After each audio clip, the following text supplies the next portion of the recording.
Ching-te has arrived. Please welcome His Excellency with a big round of applause. Welcome.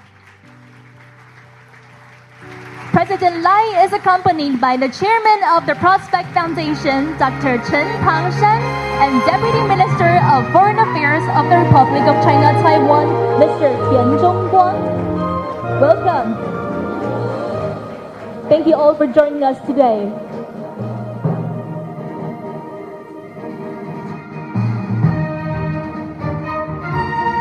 Thank you.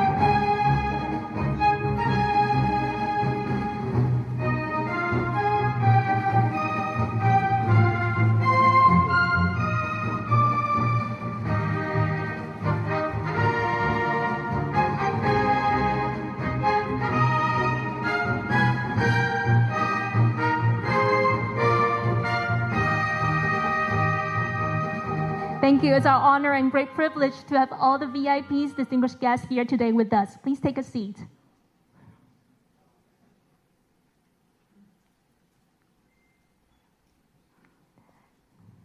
Distinguished guests, ladies and gentlemen, good morning and welcome to the凱達格蘭Forum 2024 Indo-Pacific Security Dialogue, hosted by the Prospect Foundation and Ministry of Foreign Affairs of the Republic of China, Taiwan.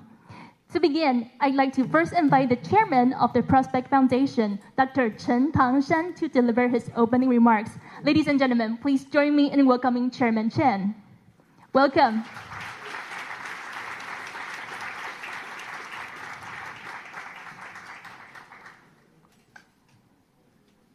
Welcome. Please join us on stage.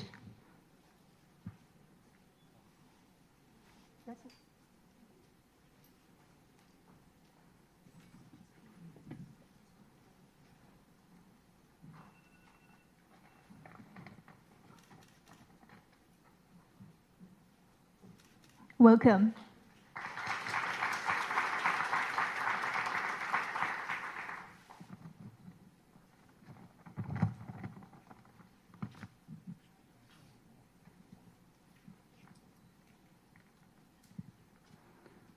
Good morning to everyone. Good morning. Honorable President赖清德, the former Prime Minister of Japan, Honorable Yoshihiko Noda, former Prime Minister of Slovakia, Honorable Edward Hager, former United States Ambassador to the United Nations, Honorable Nikki Haley, a member of the Parliament of Estonia, Honorable Kerry Lennart, former Deputy Prime Minister of Latvia, Honorable Artis Fabriks, Commander of North of India, Mr. Panja Saran. Welcome. And Secretary of General to the President, Mr. Pamongan. I don't know if he's here. Thank you. Deputy Prime Minister Tian Zhongguang, my good friend, and Vice Minister Chen Li-kuo. All distinguished guests this morning. Good morning again. Yeah. Good morning.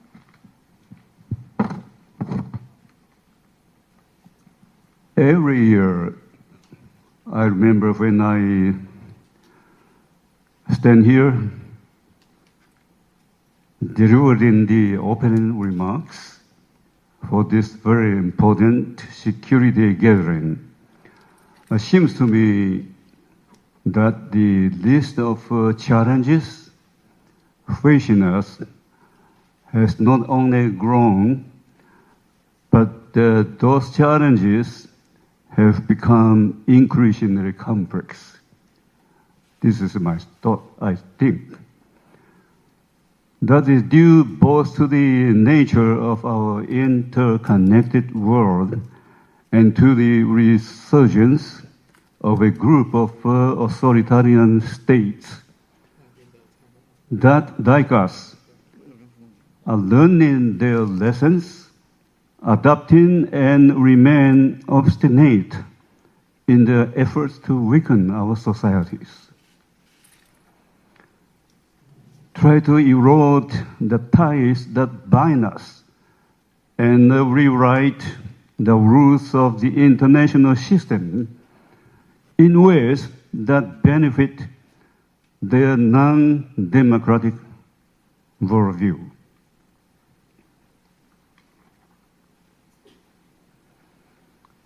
Reflecting the evolving nature of those challenges, this year's forum, we offer a much needed discussion by experts on 3 key topics that will have a consequential impact on our world for years, if not decades to come. So the first panel will focus on the threats that are immediately recognizable to anyone here who lives or works in this region. In it, our experts will discuss gray zone conflict in the Taiwan Strait, the South China Sea, and the East China Sea. This will be followed by a discussion by a second group of experts on economic security and economic coercion, among others. They will touch on how to build economic resilience, de-risking, and the role of Taiwan's semiconductors in stabilizing the regional supply chain. I repeat that. The Taiwan semiconductors in stabilizing the supply chain. As this is, I think, a very important topics we're going to discuss about it. Then finally, the third panel will be discussing the practice and challenges of digital democracy, with special focus on how digital authoritarianism is spread through false information, and how it affects democracy. So there's a lot of ground to cover, and I'm looking forward to the important discussions that will be held today. So I'm once again very optimistic that together, we can not only identify the challenges that is facing us, but also we can just as importantly propose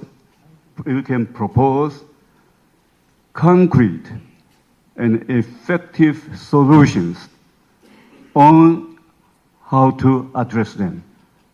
So this is a very important meeting, and we appreciate tremendously of your coming to participate in this very meaningful event.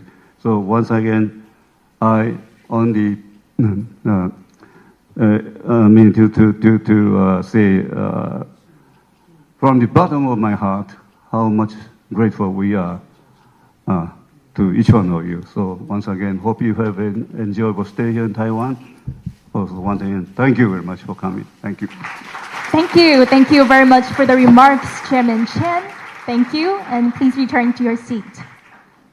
Thank you. Thank you for the remarks. Now, ladies and gentlemen, today it is our great privilege and distinct honor to have His Excellency President赖清德to address our opening ceremony of凱達格蘭Forum 2024 Indo-Pacific Security Dialogue. Ladies and gentlemen, please join me in welcoming His Excellency President赖清德for his remarks. Welcome.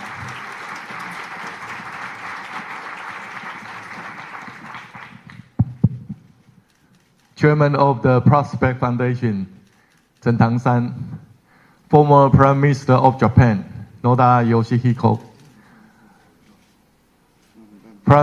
former Prime Minister of the Slovak Republic, Edward Heger,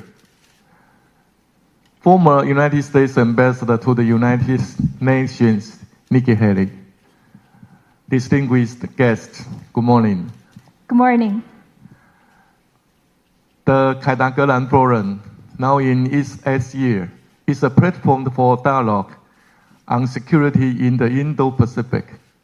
This year's forum will cover topics such as security in the Taiwan Strait, economic security and economic coercion, and the practice and challenges of digital democracy.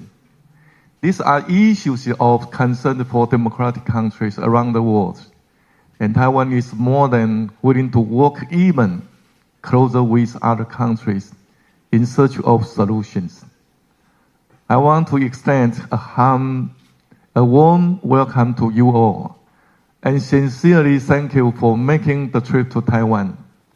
Joining us today are political leaders, parliamentarians, and experts from 11 countries. We also have the special honor of welcoming former Prime Ministers Noda and Heger and Ambassador Haley, who will be as keynote speakers. Your presence demonstrates concrete support for democratic Taiwan. It's also a symbol of solidarity for the Indo-Pacific region. In recent years, authoritarianism has grown and is becoming more aggressive. It's now a challenge at the global level. We have seen Russia invade Ukraine, and North Korea threaten the peace and stability of Northeast Asia. Now conflicts have also broken out in the Middle East. We have also seen China's military expansionism in the East and South China Seas, not only through military exercise in the Taiwan Straits, but also in joint sea and air treaties with Russia in the South China Sea, Western Pacific, and Sea of Japan. Such actions are intended to intimidate China's neighbors and undermine regional peace and stability. China has even weaponized trade, using various pressures and threats. It's politically manipulating not just Taiwan, but also Japan, Korea, Australia, Lithuania, Canada, and other countries. I'm sure that these unilateral tactics of economic coercion are very familiar to our guests from Australia and Lithuania. We have also seen China use hybrid warfare tactics such as cyber attacks, cognitive warfare, disinformation, and political interference in attempts to infiltrate and influence elections in Taiwan and other countries. China has also tried using technologies and the internet to spread digital authoritarianism and such influence the development of democracy globally. We are all fully aware that China's growing authoritarianism will not stop with Taiwan, nor is Taiwan the only target of China's economic pressures. China intends to change the rules-based international order. That is why democratic countries must come together and take concrete action. Only by working together can we inhibit the expansion of authoritarianism.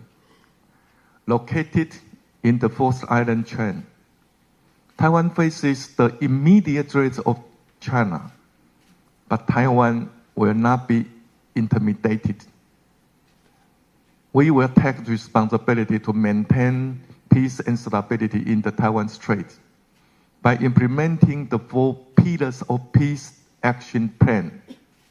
First, we will strengthen our national defense. We will continue to reform national defense and increase our defense budget as we make ourselves more self-sufficient in national defense and facilitate military procurement. We will outfit our forces with the equipment and weaponry they need. At the same time, we will create a mechanism for introducing emerging technologies and build up our civil defense resilience, strengthening our capabilities and showing our resolve for self-defense. Second, we will build economic security. China continues to suppress Taiwan's presence in the international community, impeding us from signing trade agreements with other countries and participating in the regional economy. However, our resolve to engage with the world remains strong. Over the past several years, we have continued to expand the global presence of our economy and diversify risks. We have also greatly reduced dependence on China. From 2010 to last year, Taiwanese investments in China fell from 83.8% to 11.4% of total outbound investment, making an all-time low. In the first half of 2010, our exports to China accounted for 43.1% of total exports. But in the first half of this year, that figure was only 31.2%, the lowest for the same period in the last 22 years. We also hope to diversify trade through new trade agreements to further increase the resilience of our economy in the face of economic coercion.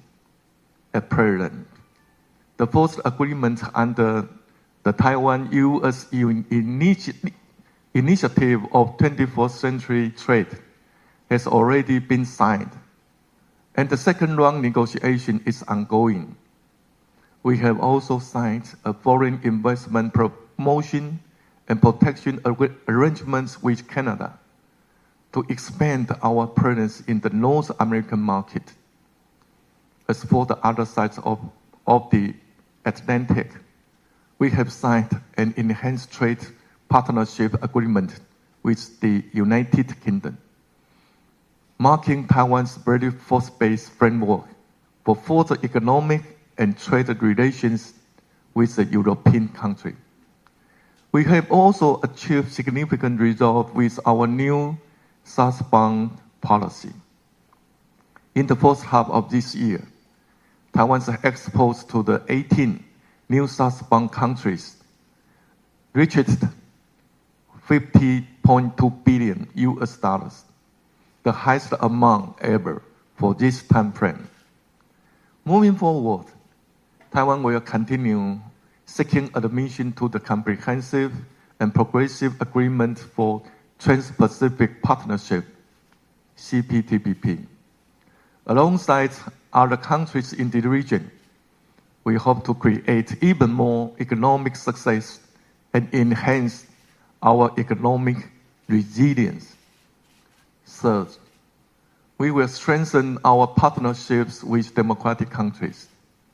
Taiwan will continue to expand collaboration with our democratic partners in all areas through values-based diplomacy, This year's forum will feature discussion on the role of Taiwan's semiconductors in stabilizing global supply chains. In this regard, we will continue to cooperate with like-minded partners on democracy chips as we build sustainable supply chains to advance global prosperity and development. Taiwan will also step up exchanges and cooperation with other countries in national defense and security. Alongside fellow democracies, we will demonstrate the strength of deterrence, prevent war, and achieve our goal of peace through strength. The final pillar is stable and the principle of cross-trade leadership. As a responsible member of the international community, Taiwan will neither yield nor provoke and maintain the status quo in the Taiwan Strait. On the condition of parity and dignity, we are willing to conduct exchanges and cooperate with China to achieve peace and stability in the Taiwan Strait. Taiwan is determined to serve as a key driver for the development of global democracy, peace, and prosperity. More than anything, we hope our partners can be united as we support the democratic umbrella. We must take collective action to confront the challenges presented by authoritarianism and defend our shared values. To close, I would like to express my appreciation once again for your consideration and support for Taiwan. Let's continue to press ahead side by side. Thank you very much. Thank you very much, President Lai, for addressing the opening ceremony. Thank you. Due to scheduling considerations, Mr. President has to depart from the forum. Ladies and gentlemen, please join me once again for a round of applause expressing our gratitude to His Excellency President Lai Ching-te for joining us this morning. Thank you, Mr. President, for gracing our forum with your presence this morning. Thank you. Thank you very much. Thank you. Many thanks to Mr. President Lai Ching-te and all our distinguished guests here today for gracing our opening ceremony of the Katagalan Forum 2024 Indo-Pacific Security Dialogue with your presence. Ladies and gentlemen, the forum will begin shortly. Our first keynote speech will be delivered in Japanese. Simultaneous interpretation devices are available at the reception area. You may borrow one with your ID.